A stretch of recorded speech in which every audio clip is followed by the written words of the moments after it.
Jó estét kívánok mindenkinek!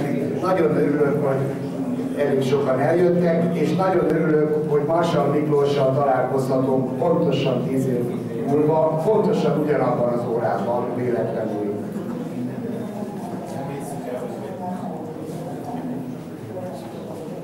Én is szeretettel köszöntök mindenkit, aki elfogadta meghívásunkat, hogy megünnepeljük azt, hogy teljesen hihetetlen módon 10 év után még mindig létezik ez az intézmény, sőt, 3-szor akkora teljesítménnyel és méreteiben is kiterjedve. És ennek örömére most megkérem Marsally Miklóst, hogy újfent nyissa meg ezt a következő 10 évet, ami előttünk áll. Köszönöm szépen. Én is meg vagyok 60, ezért megírtam a beszédemet. Hölgyeim és uraim, kedves barátaim, kedves Kalincai Júlia és Galántai György!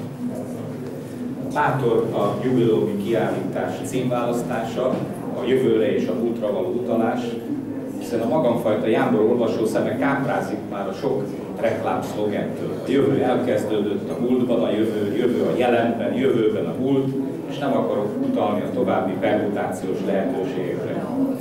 Azt nem tudom, hogy a Black & Deckerre igaz-e, hogy a jövő vele kezdődött, azt tudom viszont, és elnézést a nem helyén való hasonlatért, azt tudom viszont, hogy az Artpool-lal valami valóban elkezdődött 10 évvel ezelőtt. De mint tudjuk, az Artpool története nem 10 évvel ezelőtt kezdődött. Az Artpool előzményének Galántai György 1970-ben megnyílt Balatonboglári kápolna műterme tekinthető, mely 1973-ban történt karhatalmi felszámolásáig a tűrt vagy tiltott avantgárd művészet központjává, a kulturális rendszerváltás bölcsőjévé vált. 6 évvel később, 1979-ben Galántai György és Kalincai Júlia az Artpool létrehozásakor, és ahogy az előtt is, most is az Artpool kitűnő honlapját idézem, ismét kísérletet tettek arra, hogy egy az új művészeti elképzeléseknek helyet adó alternatív művészeti intézményt hozzanak létre.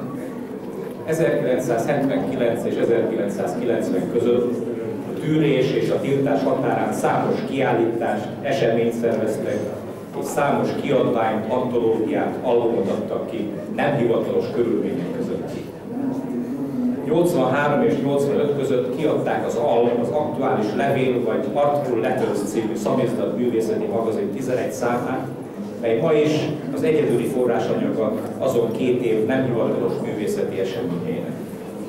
Ahogy a honlapon olvashatjuk, az Artpool egyrészt a magyar kortárs művészet elszigeteltségét, információ hiányát kívánta feloldani, másrészt felvállalta az akkori kultúrpolitika által nem kedvelt, ezért nyilvánosságot nem kapott magyarországi művészeti események dokumentálását.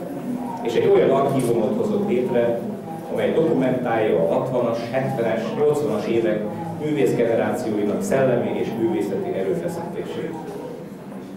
Az archívum elnevezés persze félrevezető, mert az Artpool projekt mindig is a társadalmi aktivitás új formáit kereste.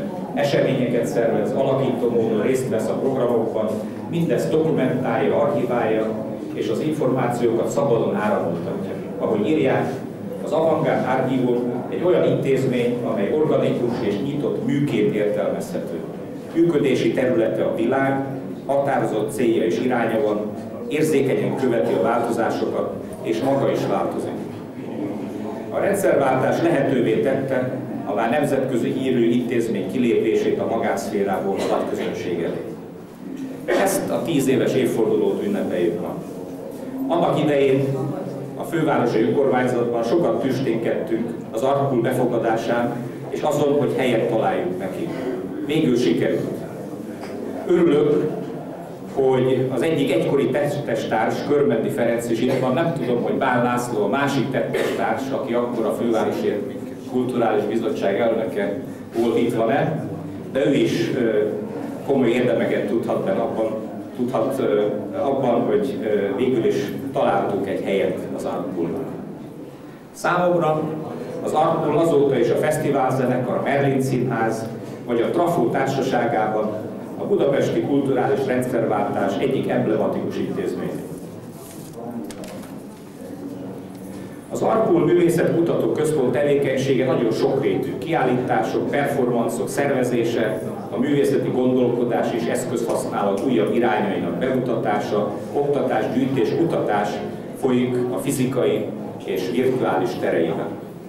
Talán érdemes felidézni a 10 évvel ezelőtti nyitókiállítás programját. Beke, dupla Beke, tükör, mirror, spiegel, miroir, eredetileg a Balatonpolgári Kápolna műterem kiállítása. Tükörmunkák 36 művésztől, Beke László bevezetőjével.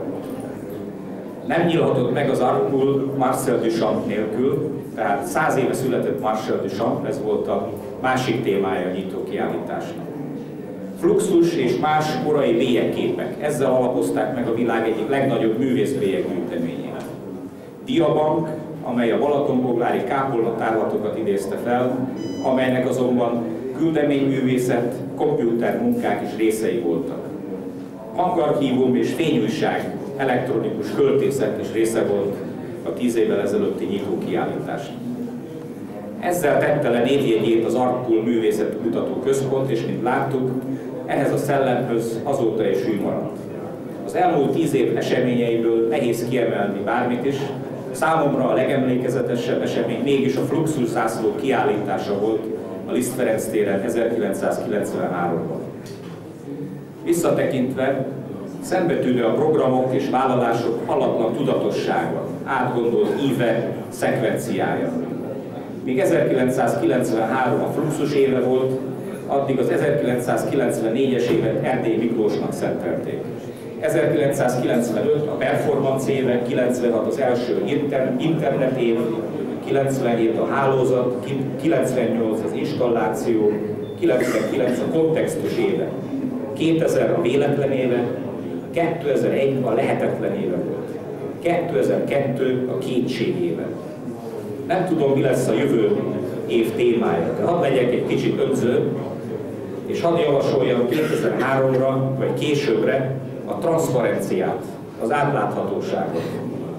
Nem hiszem, hogy erőltetett lenne azt mondani, hogy a művészet és a transzparencia összefüggenek, és sok kreatív gondolat születhet a párosításból. Hadd fejezzem be a híres idézettel, amit sokan idéztek azóta is, és amivel Galántai megnyitotta a 93-as Fluxus kiállítást. Két szerzetes beszélget egy zászlóról. Lobog a zászló, mondja az egyik. Fúj a szél, mondja a másik. Ekkor ér oda a 6. pátriárka, és ezt hallva így szól. Nem a szél, nem is a zászló, a szellem lobog. Én még több évtizednyi töretlen szellemi lobogást kívánok ennek a nagyszerű párnak, Klavicai Júliának és Galántai Györgynek, az alapítónak. Nagyszerű, amit itt létrehoztak, fiatal emberek, de már is életművük van. Hasonló jókat kívánok az őket támogató kurátoroknak, Beke Lászlónak, Szőke Anna Máriának és Szkárosi Endrének. A kiállítást ezzel mindannyiunk szíves figyelmével ajánlom.